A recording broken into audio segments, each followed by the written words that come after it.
What's up, guys? Balance patch review. So I already read the balance patch for the most part. I did a prediction video on it yesterday, or at least I recorded it yesterday. I was planning to post it today, but that video is kind of useless right now, but that's totally fine. I don't really mind. Few things that I predicted were actually true, like for example saying that I expect them to work on the AC units, even though it's not been one balance patch prior to them releasing. And I was hoping for them to reduce RNG factors. So not go for simple nerfs of just lowering the damage, like same what they did to Oliver, keeping the shitty RNG mechanic that Oliver has, keeping the speed lead that Oliver has, but just remove the damage and therefore people build it on 100 res. So it becomes even a more RNG unit. So I already checked this and I'm gonna just say it straight away. This is the worst fucking shit balance patch I have pretty much seen in as far as I've played Summoners War. And you can say like, oh, you're just complaining because your unit is nerfed and blah blah. No, like even with or without Nephtys being nerfed, I don't give a shit about that. It's just the whole mindset of like what's been nerfed, what's been buffed. We literally came from the worst season RNG ever. Like this was like by far the worst RNG season that I've ever seen. I've been playing RTA for a very long time. I talk with a lot of people and pretty much a lot of people agree with me. So it has been very shit, and then I'm like, okay, balance patch can save our ass by just removing RNG factors, but actually buffing like mechanical things.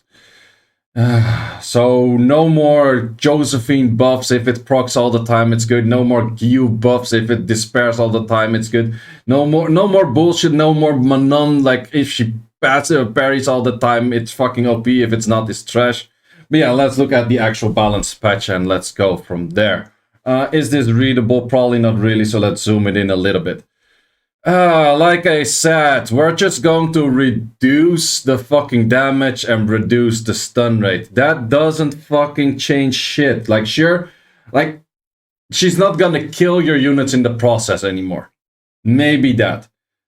Probably a decent nerf for Siege, but for RTA it doesn't fucking care. Like if she's going to parry 6 times on the moment that the enemy is 1 HP and therefore they survive and kill your units, it doesn't matter jack shit if she does a lot of damage or not, or if she stuns or not.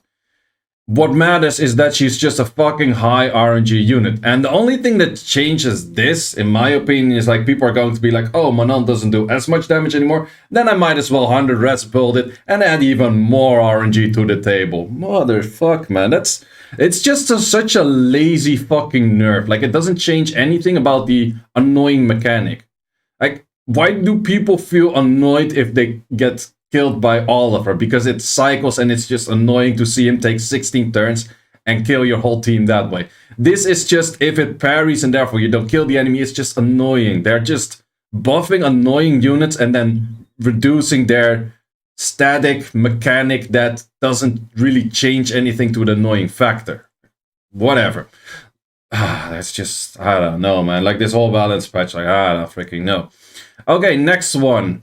So this one is the passive effect activates when hit being or allies being hit, excluding yourselves and get attacked, blah, blah, blah. So what this simply means, if I'm not mistaken, you do not activate the glancing on yourself. You only activate it on the units around you.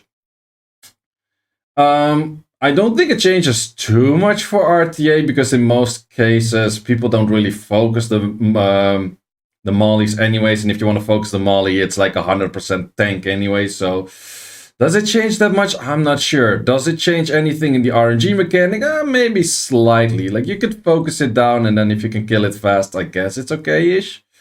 I don't know. Maybe I kind of like somewhat, this at least changes the mechanic of the RNG factor that you can kind of control what's going on, so I could appreciate this in a sense or a sort of way.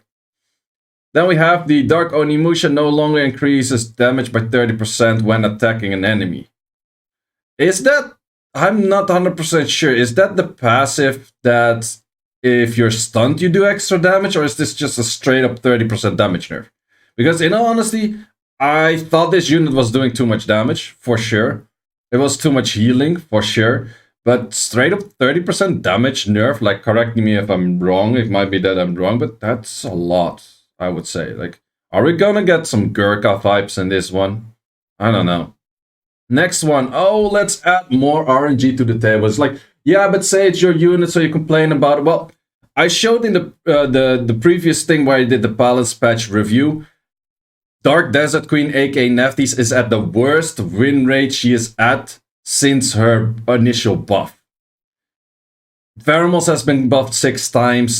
Juno has been buffed. Tetra, I guess, even has been buffed. Like, all of these units have been buffed to kind of counter her.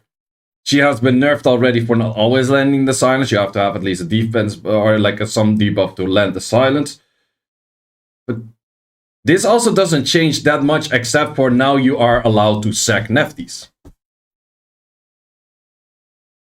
That's the only thing it changes. Like, legit, the S2 has a, if I'm not mistaken, 3.8% chance to not land the silence on a specific unit. I can already see it happening, man. Like, you AoE silence, but you don't. And then Shizuka doesn't get the AoE silence, and therefore silences your whole team.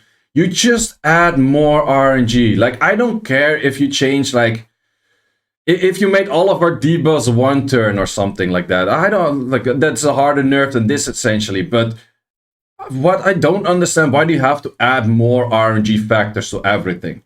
Like, you're just going to lose to a 3.8%er. At this point, it's like, wow, nice. I lost to a 3.8%er. Yeah, but it doesn't happen that much. No, but the fact that it is possible to happen, it is going to happen at some point if you play enough match.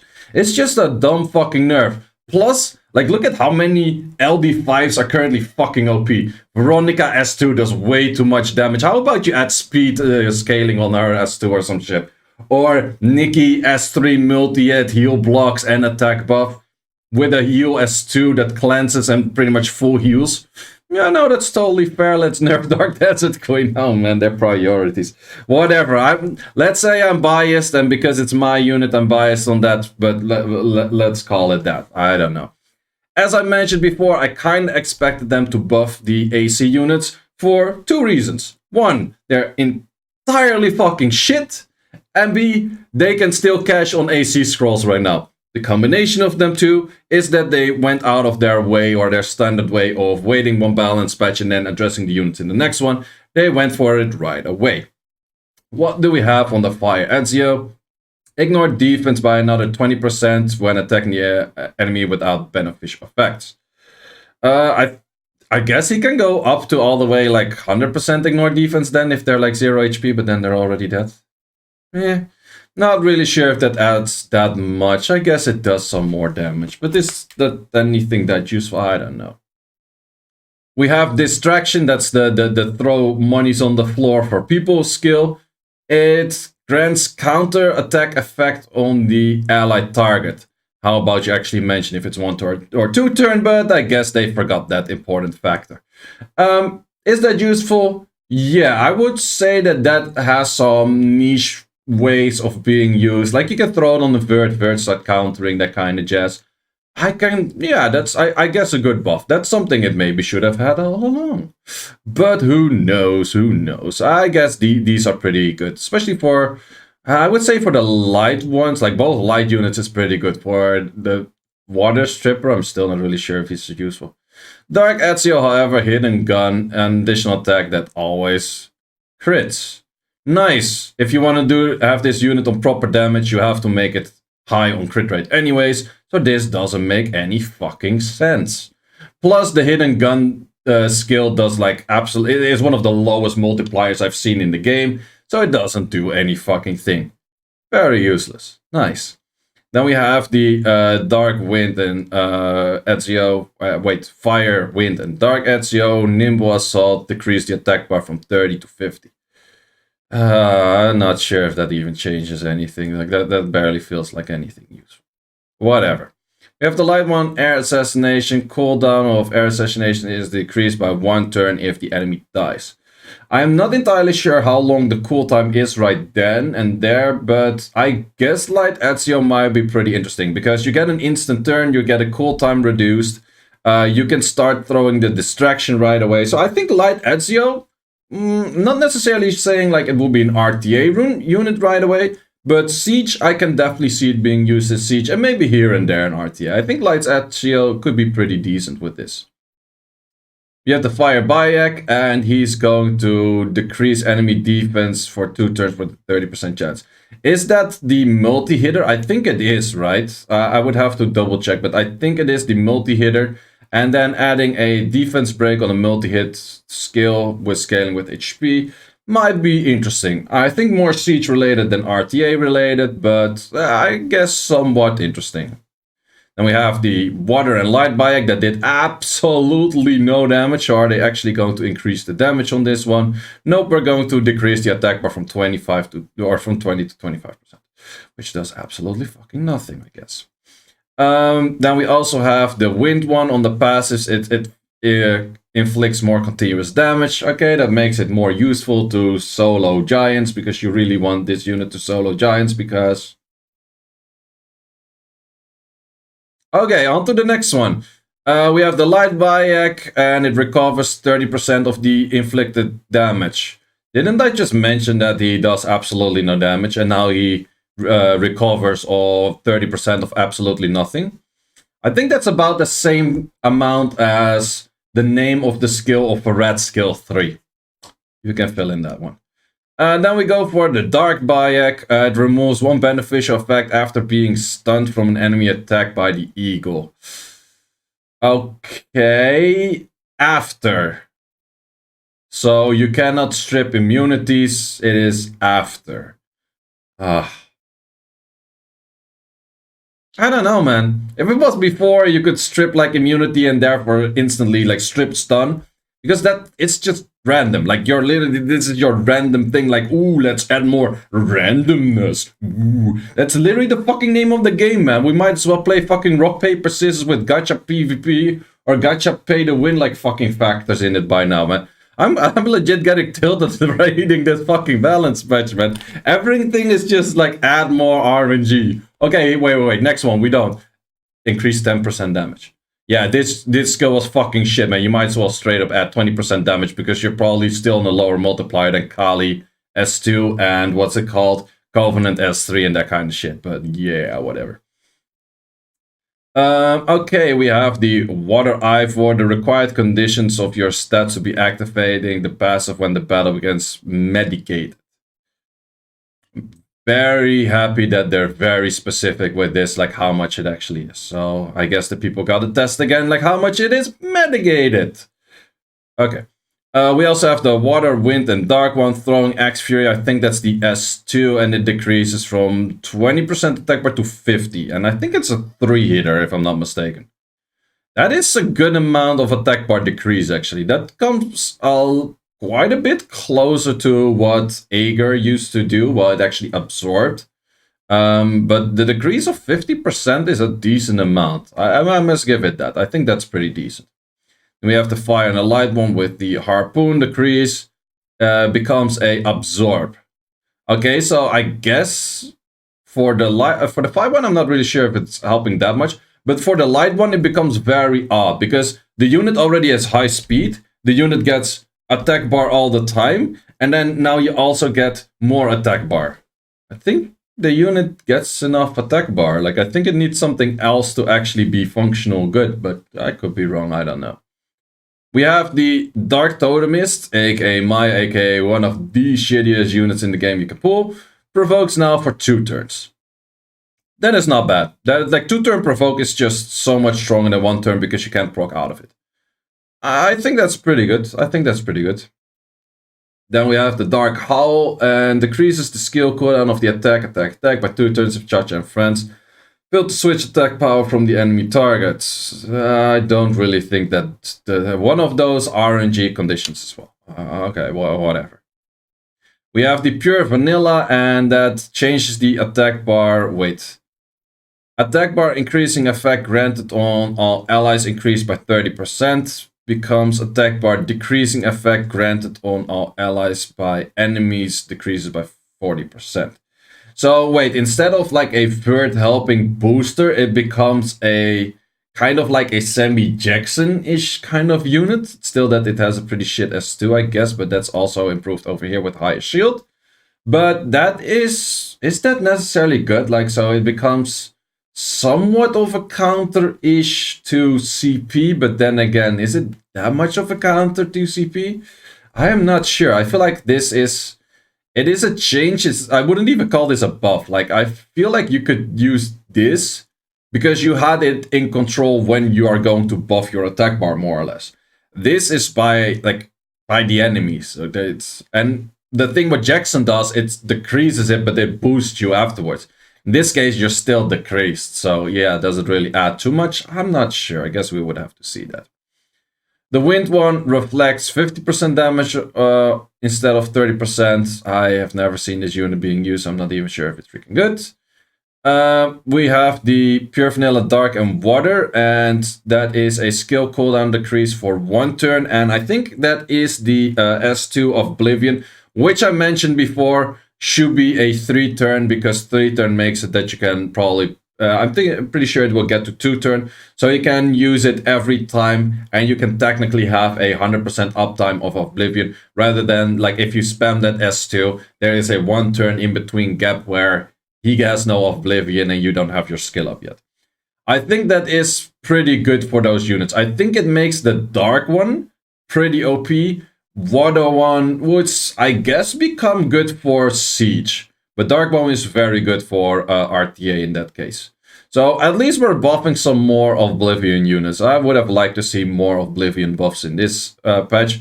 But too bad only an LD5 is worth it for getting an Oblivion buff. Well, Water Net 5 also kind of. But is it necessarily good enough to make it work? Because you also give 3 buffs to your whole team, and there's still Junos on the field, there's Pras on the field. That is a good amount of 30% damage on your ass if they actually land all of those debuffs into, or all of those buffs into debuffs for 2 turns. So yeah, I'm not too sure. We continue on with the Fire, Wind, Light, and they have a better shield amount. I think the Light one's still probably shit. Wind one I don't even know about. Fire one is also buffed over there, but I'm still not really sure if that's that great. We go on with a Valkyrie. Fire removes 1 beneficial effect granted on the enemy target, and this is also a skill that armor breaks. Does that mean, like, it's very important, do we have strip moving before armor break or armor break before strip? Because if this is a strip armor break on an S2 of a 33 lead, then we have a pretty solid unit at hand that I wouldn't necessarily pushes away Oliver, but I would say that Vanessa is going to be very strong in current meta. But that is only if, and only if, we strip before landing that armor break. But yeah, that is pretty strong. That is actually very strong. Even though it's just 1 beneficial effect, it becomes a 33 unit that you can use as a setup unit for other damage dealers as well, which is pretty strong. We have the Camilla that freezes on the S2 right now for 1 turn, and I think that's absolutely not necessary. Camilla is already one of the best arena defense units in the game right now. I guess they want to push her to being used in more things than just arena defense, but freezes to her S2, that's pretty bullshit. I also assume that these things land with 100% rate, but they forgot to mention that, so most of the time it is 100% rate. But we shall see, we shall see. Then we have the light one, Achroma. I feel like Achroma is not bad if placed in the right team, but on top of a silence, we also add a glancing right now, which I think is pretty fucking strong for her, actually. Especially since it's a 2-turn glancing, whereas these things are like more of like a 1-turn-ish thing. 2-turn glancing, 2-turn, what's it called, silence, and you have that up every other turn, or like every 2 turns, pretty much. Or every 3 turns, I don't remember. But the cooltime on this thing is already lower before, so that's actually pretty freaking low, and like pretty, I think that's very good, like insanely good, actually. So yeah, we will see if that actually shines. I think these Valkyries are kind of the winners here in the balance patch so far. We have a buff on Chow, or as one Valipity called it, King Joe. We remove 1 harmful effect into, not anymore, but 2 harmful effects right now, and the recovery of the HP is 10%. Is that necessarily a buff or a nerf? I'm not entirely sure. I did notice if I played against Chow's, if you just stack enough debuffs on it, like, it's still going to struggle, so I guess for that reason it's kind of okay-ish. But then again, the recovery is lowered by that as well. So if it was just removing 2 straight up, I would be like, that sounds good. But then the recovery of the HP is like lower. I'm like, yeah, I'm not really sure. Then we have Jaeger, increase the enemy chance of landing a crit for 1 turn when counterattacking. So this thing is going to counterattack and give you a glancing hit. Let me just call that weird as fuck.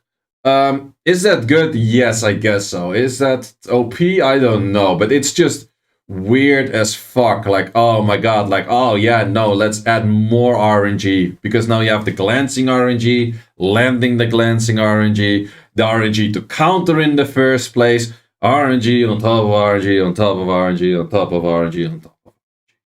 I'm not saying like remove all RNG from the game. Like, I'm totally not. Like, of course we need value. Of course we need some RNG. But it's literally everything that gets buffed RNG these days. And everything that gets nerfed also supports more RNG. Like, the Manon nerf is the same as Oliver nerf.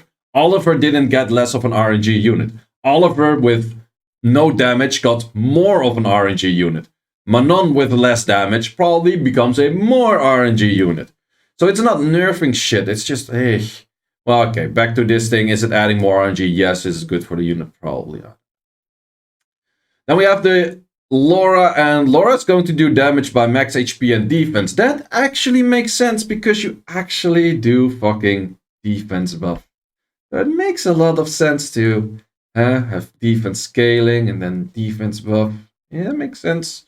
Makes sense. Does its unit become very good right now? I think it might become pretty interesting, actually, because you have... If you have some good artifacts for defense up and additional damage by defense, you have defense scaling, this thing is fast, you can build a despair, that kind of shit. It can be pretty good, I guess.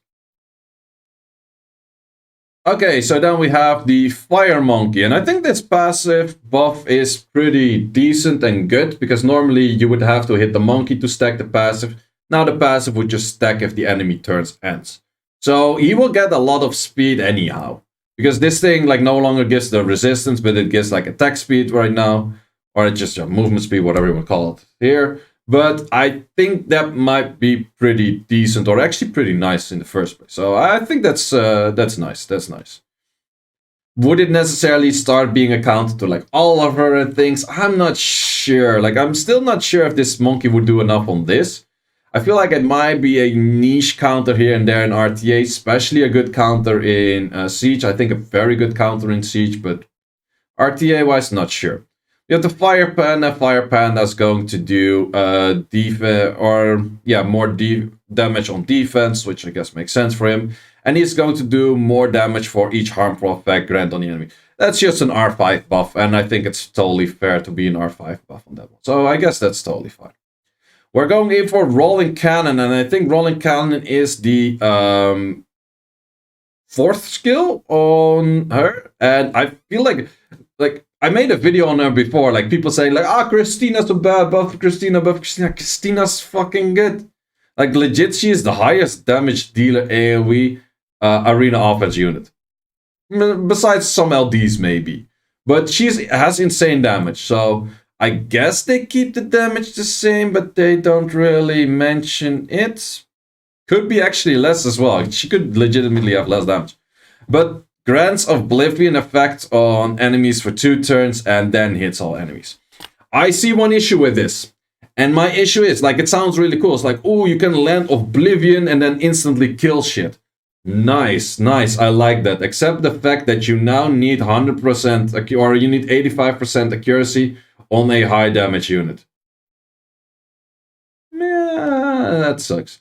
I guess it's still, like, it's not going to be an RTA unit. Still not. It's going to be an arena offense unit. But arena offense, the defenses often have, like, max resistance.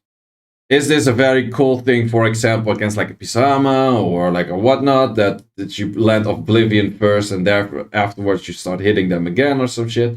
Yes, that's very nice, but 100% rests, and I'm not sure, like, they don't state it if they keep the damage the same. Because now only the second attack is the attack that inflicts more damage proportional to how many allies are alive. The first part doesn't. Does that highly reduce the damage that this unit dishes out?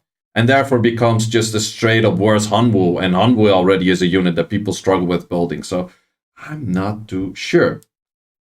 Then we have some Coco Knights. S1 gets more attack bar decrease. Okay. Water one, not even sure what it normally does. Its added effect, recover to 20% of your nullify fatal damage, remove harmful effects, recover each. Okay, I guess. I'm not really sure if that's any good. We have a wind and dark and chance to remove all harmful effects, 50 to 70. Okay, I guess. Light one silence from 1 turn to 2 turns with a 50% chance. I hate that it's called 50% chance. But 2 turn silence, is that good? Technically 2 turn silence is good because you can proc out of it. But 50% doesn't really look like Christmas to me. We also have for the dark one that decrease the attack bar of all enemies by 25%. I think that's on the S3. So the S3 is an armor breaker plus pushbacker right now then. If that is the S3 and not the S2, I'm not even sure. But I guess not too bad-ish, I guess. I don't know. Then we have all samurais. And samurais have been buffed for like 16,000 times already. So let's see if this is actually a useful buff right now. Sort of Scream Skywolf, so that is skill 4 if I'm not mistaken. Gains immunity and generates a shield in proportion to your level when using Scream Skywolf. Yeah, okay, it's activated. Instantly gain a turn. Wait, instantly gain a turn when Sword of the Scream Skywolf is activated. Okay, damage adjusted due to change effect. How much? Like, is that up? Like, it adjusted due to the change effect. Is that going up, down in fucking circles? Like, I don't know, man. Fuck. It's just fucking stupid, like the wording, but whatever. It is adjusted. Could be 1, could be 100, could be 0, I don't know. But you actually get an instant turn, and you get immunity, and you get a shield when you do Sword of the Supreme Sky. I think the skill is pretty good in general. I tried to make the Dark Samurai work before, and I think it's a pretty interesting unit. But it just had the issue of like you kind of have to take 2 turns, so you kind of have to make that work in a weird way with like Economia or whatever. I kind of like the adjustment. Not sure which ones of the units then become straight away very interesting, but I kind of like that idea. Then we also have the Water one, Charging Slash. Decreases attack by more right now. Cool, I guess I don't really care. And the Wind one, Thunder Wield, is steal all beneficial effects from the enemy target. Steal. Steal is a big one. Steal is always interesting. So would that become maybe like Siege Net 4 meta-ish? Can't really tell, don't really know the rest of the kit of the unit that well, but I guess it somewhat makes a little bit sense to a certain extent. But I guess these become some kind of cleave units in general. So maybe we see some of the samurais. There's like some samurais with like 120 base. I think the dark one or the light one, or maybe even both. Like they have some crazy bases, which is pretty nice. Then we have the light Ivor, which I already said before has fucking weird base stats. They're actually adjusting it slightly to have lower attack and higher HP. That totally makes sense because it was kind of not in proportion for that unit. And they have Trinity, boys. Trinity is actually getting a fucking 99 buff in attack. Finally. Did they actually change her type as well, or is she still a freaking HP type, defense type, or banana type? I don't even know what she was doing. But yeah, that amount of attack makes that Ragnarok is probably going to do a lot of damage, and I guess she deserves it. But yeah, this buff, I think it's fair, well deserved. Long time coming, should have been there 6 years ago, but fair enough. We have the Battle Angels that had Resistance Awakening. Can we stop with that? Like attack units giving Resistance Awakening, like please, just stop with it. But now Claire has a Crit Rate Awakening, so it makes it a lot easier to build to snipe units. Probably becomes more of a siege offense unit, won't really expect it in RTA. And the Wind one has a 15% speed awakening. And it also has some speed scaling stuff on the S3. That she does more damage if she outspeeds something, or there's more glancing hit when she outspeeds something. I don't exactly know what it was. But she has more speed scaling stuff. So I think Sonya, the Wind one, becomes pretty interesting as well. So deserved. Then we have some leader skills for assassins. Stella getting 25 attack. Not really sure if that's that useful. Okay, Fire one gets 25 HP. I don't know. We have the Wind one that goes for crit rate. Yeah.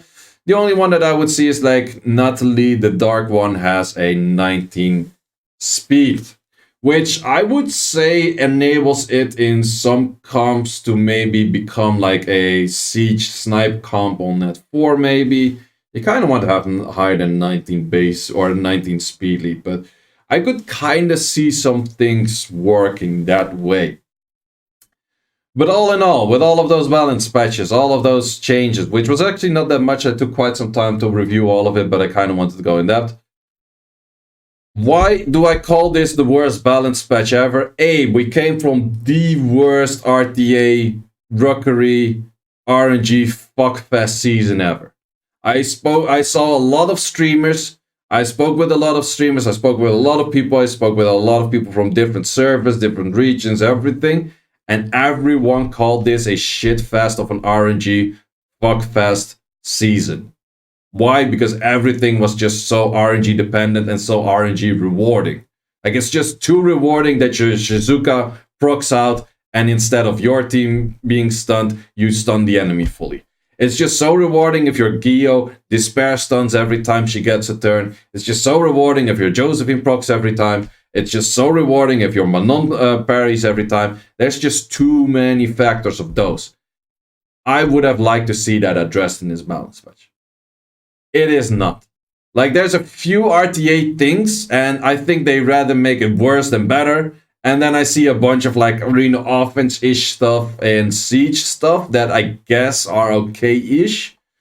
But this balance patch is just straight up like, oh, we can still sell AC scrolls, so we might as well make the units good.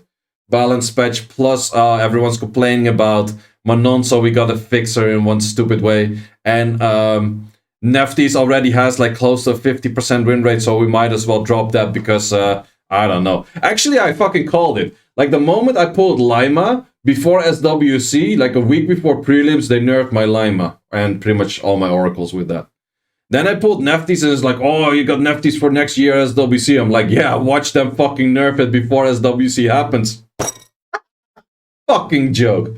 Okay, it was not good in current season anyways, because it is legitimately just, oh, you have a Nephtys in there. Well, I have a Veramos, and I have a Tetra, and I have a Juno, and it's like too many counters already. So therefore, her win rate is actually the lowest that it's ever been since I've been tracking win rates, more or less. But might as well lower that in the process anyways. So many good LDs untouched. Well, they buffed some LDs, I guess, slightly. Well, just a few, mainly AC units, I guess. Well, no, wait, the Chroma was also buffed. Trinity was buffed. But yeah, let me know in the comments what you guys think about this balance patch, or if you agree with me or totally do not agree with me. Also very much allowed to not agree with me. I totally don't mind. Always up for a discussion on that one. But in my opinion, and I've been talking to a few other people as well, and they pretty much all share the same opinion as mine. This is a shit balance patch because we're supporting more RNG, removing consistent factors. Like, it's just all supporting more RNG. Like, come to us, like, message to you. Stop supporting more RNG. People are quitting because they get annoyed by RNG. What do? Add more RNG. Like, fuck, man. Like, people don't quit because their Manon, like, killed their units. People quit because they see Manon parrying 6 times in a row when a unit was supposed to die. Like, address this thing to fucking Manon. Fixed. It's so easy. You put this line of like, okay, Manon cannot parry on herself, and you keep the fucking stun rate, you keep the damage in there, but Manon cannot parry if she's hit on herself. Done! Oh my god, who would have thought about that idea? Remove the fucking RNG factor. Shit, man, don't fucking enhance the fucking RNG factor. Trust me, man, within like half a season, we have people running Manon on 100 res, and she becomes more toxic than she is right now. Same that happened to Oliver. Like, did Oliver nerfs that we had so far fix Oliver? No, we're still getting tilted over Oliver. Still everyone hates Oliver. Still everyone wants to delete Oliver. But what are the annoying factors in Oliver? That's the RNG factors. That's like the 33 lead. Remove the 33 lead, put it 24. Put something that you cannot fucking RNG cycle like 60 fucking thousand times, and then you're gonna start CCing the whole team while being a speed lead. Those are the factors you have to address, not its damage. Because if you address the damage, people are just going to make it 100 res because it doesn't do any fucking damage anyways, and then it becomes more of an annoying unit. So yeah, that's my take on this balance patch. I made a 35-minute video. Yeah, let me know what you think about this fucking shit. My opinion is this next RTA season is not going to be fun. And I can also pretty much tell you why this RTA season was that RNG. I've seen a lot of streamers, they climb 50 points a day, they drop 100 points the next day, they climb 100 points that day after, they drop another 100 points. They're just going up and down so fucking much. Why is that? Because this game cannot produce RNG like standardly where they don't have any streaks. Like, trust me, I can't prove it, but I'm very guaranteed sure that your RNG comes in streaks. So one day you win everything, you get good RNG, everything lands, or maybe you're proccing more, or you're just landing your shit, rather than other days you're not landing the shit. And then the other days you're not landing shit, you're getting heavily procced on both Despair, Vi, or anything, and you lose all of your points. And you can disagree with me on that point, but I'm very certain that most people watching right now will be like, yeah, that's actually kind of true. Like, one day I just land everything, I win heavy shit, and then I'm feeling good and stuff, and the next day I'm just losing everything. And because of that, and this high of RNG factors in the game right now, we just get a shitty game that's just not enjoyable to play. Like, not gonna lie, last season was the first season since 2019 January where I didn't get top 100, and I didn't feel like playing in the last few weeks. And that is not because of Chronicles release or anything else. That is just because this game is getting so much RNG and it is not enjoyable to play. And you could be like, oh, you're just ranting and blah, blah, blah, that kind of shit. Could be, is my opinion. Maybe you share the opinion, maybe you don't. But I feel like this game is really going in a downward spiral because of just adding more RNG, supporting more RNG, buffing Gio, that's RNG, buffing Manon, that's RNG, buffing Josephine, that's RNG, nerfing Oliver, that supports RNG, nerfing Manon, that supports RNG, nerfing Nephtys, that supports RNG. Like, all of these buffs and nerfs are just supporting more RNG in this fucking game. I think we have enough RNG in the game. I'm not saying remove all RNG in the game. I'm totally not one of those people that says like, okay, we want no bio in this game. No, I want fair RNG in this game. I want to have a freaking match and not be like, oh, I got like heavily sacked again and I'm going to lose this one. I want RNG to go back and forth. Like, apparently this game cannot distribute RNG in a proper way to say like, okay, it is not possible for one person to proc 10 times and the other one just one. And that still happens. I don't want it to see it as like, oh, you're more quad despair stunt because despair stunts are not capped or anything. Oh, your triple revenge vert, or wait, your Vio revenge vert countered all the time. But then it also procced. Like, what? Man, we have too many of RNG factors. Like, totally keep RNG factors in the game. That keeps the game somewhat excited. Keeps the game also watchable for SWC and that kind of shit. Totally keep some RNG in, but don't go overboard. Like, all we need is fucking RNG. So yeah, that's my take on this, guys. Thanks for watching. Hope you made it all the way to the end of the video. Not, well, yeah, is what it is. See you later. Let's be honest, my motivation to play more Sky Arena at this moment, I was hoping the balance patch would kind of boost that. But in this case, this balance patch nerfed my motivation. Let's see what happens. Guys, thanks for watching. Hope you enjoyed the video. I'll see you later.